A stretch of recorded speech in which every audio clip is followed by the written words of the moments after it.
we are joined with a special guest. Russell, thank you so much for joining us today. Yeah, good morning. Thank you for having me. And you're coming to us from Kenco. You're the Vice President of Business Development there, and it's a Chattanooga company just down the street from us. Talk to us a little bit about your time at Kenco and what you kind of do there. Yeah, so I've been at Kenco almost 10 years now. I'm responsible for growing our material handling equipment management offerings. So it's kind of an add-on to our logistics services. You know, our supply chain organization uses a lot of material handling equipment. About 11 years ago, we started a division that just concentrates on the management of that equipment. So that's what I'm responsible for. Tell us a little bit more about that MHE. Am I right? Am I using that terminology? Yeah, materials handling equipment. So within there, we're seeing some changes, of course, where it comes to labor. There's differences that are kind of happening within this industry. Is that right? With technology or a little bit more automation? Yeah, absolutely. So there's, you know, obviously in the supply chain, a big push to automation and reducing your reliance on the human labor factor. And so materials handling equipment plays a big part of that, because a lot of people's setup today is really based on a traditional solution. That's your typical human-driven forklift. And so now that it's harder and harder to find labor and your costs for labor are going up, people are wanting to look at more automation. So what we do with our group is to say, okay, here's where you want to go. We take a look at where you want to go and then develop a solution to get you there on a timetable that's right for your company. Because it's tough to make the transition from a traditional model, you know, to the automated model just overnight. It takes time. And so Anthony Smith is our lead economist here at FreightWaves. He talks labor all the time. Pretty much every update that he does is all about labor force and the way that it's kind of struggling to grow and struggling to prosper as an overall labor force. And it's not just that people aren't necessarily coming back to work after the pandemic, or they're still holding on to those extended unemployment benefits. You have less people that are coming out of high school and coming into these jobs, these manual labor jobs. So when it comes to automation, we talk a lot about how there's kind of this twofold way that automation in warehouses works, right? You can do it where it works simultaneous with your human capital or with the replacement of your human capital. Do you guys deploy those solutions that are also in those simultaneous working together, or is it just in that replacement aspect? Well, it's going to be both. It's going to be a combination of both, because again, there's a transition. And also too, with more of the omni-channel ways that the supply chain is getting product to the customer, I mean, you're still going to have your retail side of it, you know, kind of your pallet in, pallet out. And also you've got your direct fulfillment to where it's more, you know, piece picking and then sending that out on UPS or FedEx to get it to the customer. So it's really more of an omni model. What you're going to see is those working in conjunction with each other, your people and your automation, you know, together. It's, you know, that's what we're seeing today. So Russell, I have to ask, throughout 2020 and getting into 2021, were there any trends or any segments within here or within MHE that you just saw skyrocket or increase, or vice versa? Any industries that you just kind of see dull out? Well, as far as, I mean, you know, we see obviously the labor issues. That's probably the biggest one, but just materials costs going up. Materials even to make the forklifts, you know, it's a lot of steel and a lot of just, you know, automotive parts and things like that. So a lot of the parts, the wiring harnesses, we had, you know, problems getting those from China. And so the lead times on the equipment availability were extended out as well. And also too, there was a major shutdown with Toyota in their forklift manufacturing. They had the largest market share of internal combustion forklifts, and they just had a shutdown, actually announced it back in May. And so that's caused a huge lead time extension as well. So your traditional forklifts used to take 12 to 16 weeks to get. Now that can be up to 42 weeks to get a new piece of equipment.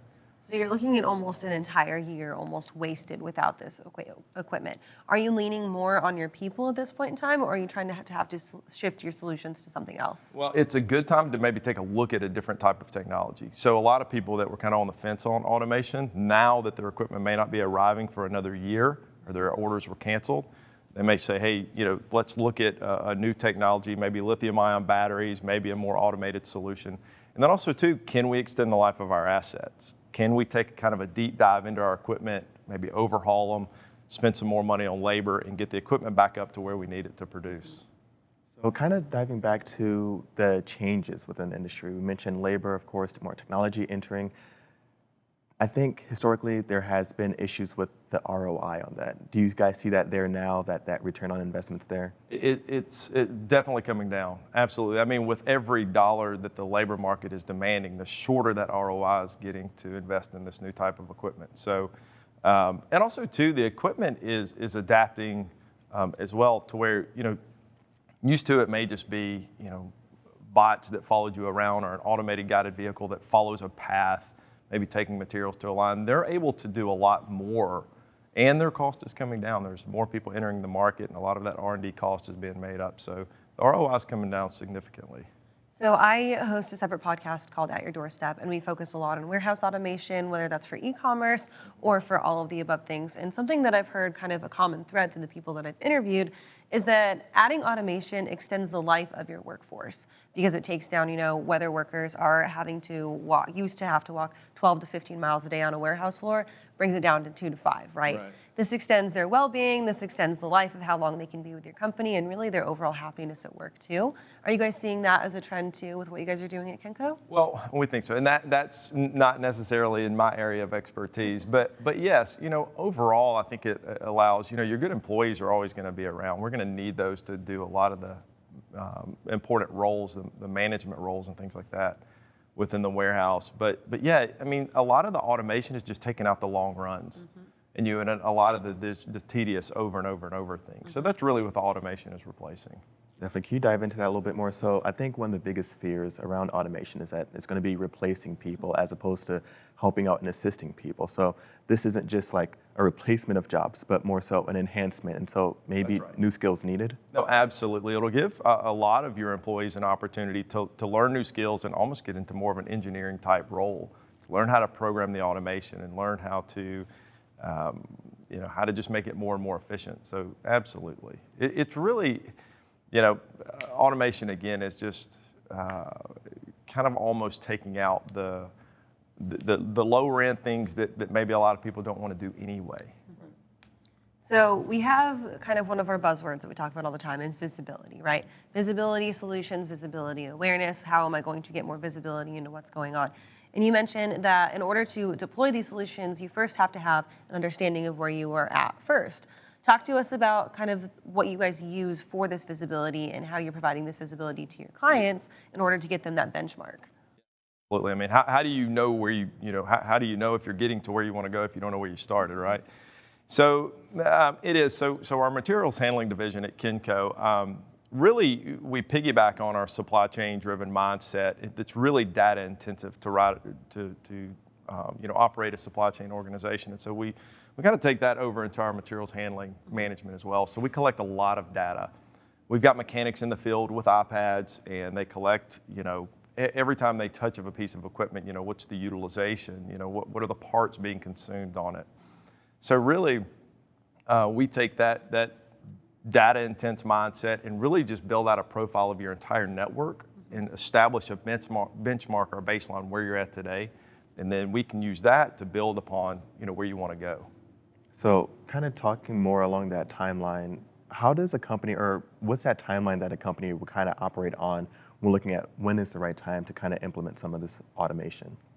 Well, I mean, really, it's different for different companies. I mean, really, that's what's important in establishing your baseline is what timeline is right for you. What are you spending today? How much do you have? Where is it at? How much are you using it? How much is redundant that you don't really need? That's why it's important to have a baseline.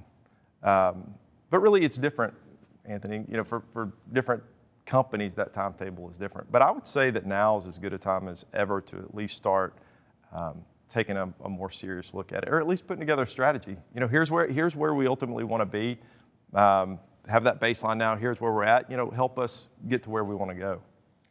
So at Kenco, do you guys have any strategic partnerships with any of these groups that are kind of providing this either visibility or the actual warehousing and the automation systems themselves? No, well, yeah, from a partnership standpoint, that's an interesting question, Kaylee, because really, as a supply chain partner with Kenco, our job is to get you the best piece of equipment to do the job needed for the best price. So really, that could be different solutions or different products. So yes, I mean, Kenco is a fully integrated supply chain organization that can do everything from warehousing to transportation brokerage to your materials handling equipment, and even integrate automation into your operation.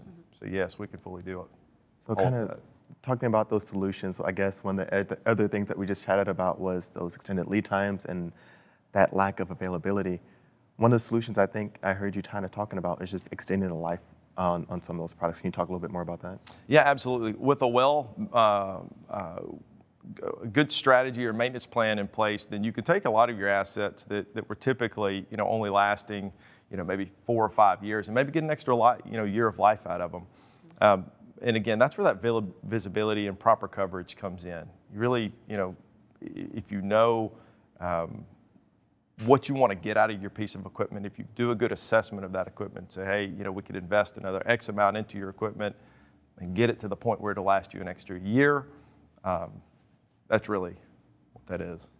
Anthony, you talk a lot about durable versus non-durable goods, and it seems like this is kind of the idea of you can take a good that has, or a piece of equipment that has a shelf life to it, figure out a strategic solution, and hey, how can we extend this shelf life and make it a little bit more durable?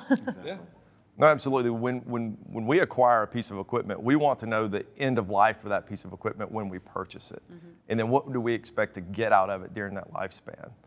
And so really it is, if you don't have that strategy to begin with, then it is tough to say, hey, can we get more, years out of it? But it's absolutely doable. And that's what, partnering with a good fleet or material handling equipment management company can do for you, is evaluate your equipment. Can you get more life out of it? Does it need to be replaced now? Or can it wait a year? To look at investing in things like automation or new technologies. That's right. Reallocate your funds to extend that lifespan instead. Russell, thank you so much for joining us in studio this morning. If people want to learn a little bit more about Kenco and maybe get connected with you guys, where should they go? Yeah, you can go to our website at kencogroup.com. It's got links to all of our information, all of our different business units, and yeah, please check us out. Or just take a drive down Amnicola Highway. That's right. Absolutely. Thank you so much again, and thank you guys for tuning in for this interview with Russell.